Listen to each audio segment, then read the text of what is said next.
Now, this album that you're talking about, and just this, even this phone booth, is it part of the project that you'd been talking with me about last year about stories and traveling? Yeah, that's right. It's called Travel Poems, and it's really like it's based around it's based around stories. Although that like in the music, it's like soundscapes and then songs. Like it's pretty introspective, and so kind of like different people who were involved in the making of it. We were like there were various conversations we were having as this as the quarantining started, saying that like actually this music is kind of in a weird way uh, it fits this moment because the whole idea is about how music transports us, and and in like the soundscapes transport us, and this whole theme of like having music as a gateway to go places when we can't physically go places is kind of interesting. And so we started really thinking about, okay, like let's just release the first third because it's in three chapters. Let's just do the first third like now. And yeah, you and I were talking about it, and there was all this element of like in-person stuff, like the live storytelling, and yeah, like those parts can't happen, but I think other parts can happen. So So you're thinking of like alternative ways in which you can still make it happen.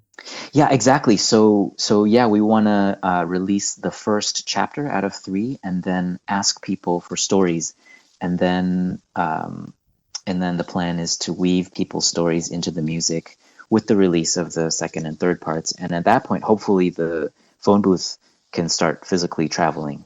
Also, Mm. maybe. That's really cool. So where does the idea for the phone booth come from? Oh my God. I think I'm thinking like stuff like Bill and Ted's Excellent Adventure. Doctor Who, Doctor Who. Doctor Who, that's right, Doctor Who. Yeah, like there's kind of these like in the culture things where you go inside a normal looking device, like Superman, and then it takes you, and then it transforms you, or it takes you to a place, and maybe that's where it comes from.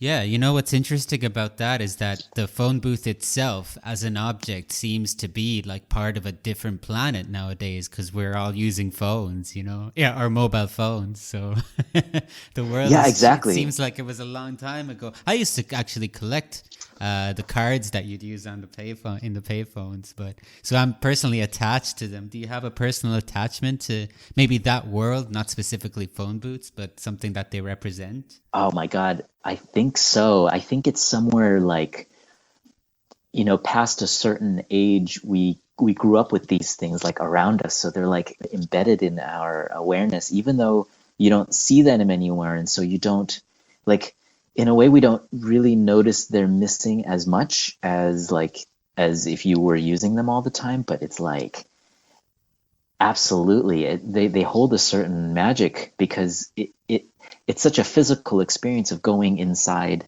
like an enclosed space where it's just like it can only fit you and like maybe one other person, and like what that does to the feeling of being connected to someone on a phone is like is really powerful. Like it reminds me of the people set up these like phone lines right after 9/11 in New York.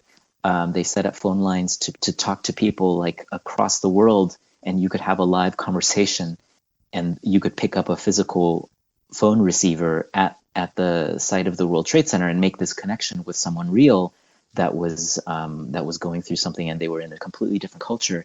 And that is so fascinating to me because the physicality of it, of like picking up a device and being there, is that's super powerful.